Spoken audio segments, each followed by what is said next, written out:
کبھی زندگی میں کوئی منصب مل جائے نا، منصب،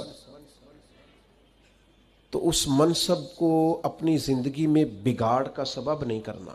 یہ جو ہمارے استاد ہوتے ہیں نا، الف با تا سا پڑھانے والے، اور شروع میں اسکول میں پرائمری پڑھانے والے، آپ پی ایچ ڈی بھی کر جائیں نا، استاد میٹرک ہے، آپ پی ایچ ڈی بھی کر جائیں تو استاد نے پھر بھی استاد ہی رہنا ہے۔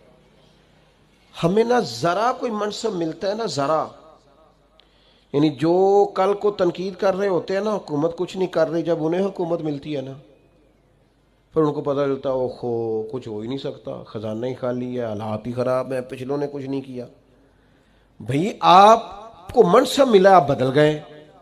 آپ تو کہہ رہے تھے یہ پیچھے ہٹیں، یہ نکمے، ہم آئیں گے تو کمال ہو جائے گا۔ اب کمال کر کے دکھائیں۔ اب نکموں کا رونا کیوں روتے ہیں؟ منصب لوگوں کو ملتا ہے تو لوگوں کے پاس پیسے آتے ہیں تو پھر ان کو غریب بندہ ہی کو نہیں نظر آتا۔ جس کے پاس گاڑی ہو وہ کبھی نہیں کہے گا آپ سے کہ یار گجرانوالہ کرایہ بڑا ہو گیا ہے، کبھی نہیں کہے گا، چونکہ اس کا مسئلہ پٹرول ہے، اس کا مسئلہ کرایہ نہیں ہے۔ ہوتا یہ ہے کہ منصب ملتا ہے تو لوگوں کی طبیعت میں بگاڑ آ جاتا ہے۔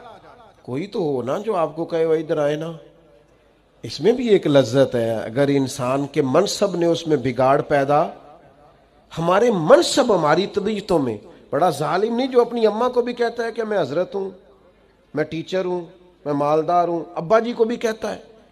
آپ کچھ بھی ہو جائیں، کہیں بھی چلے جائیں، وقت کے محدث اعظم بھی ہو جائیں، جنت پھر بھی ماں کے قدموں کے نیچے ہی ہے۔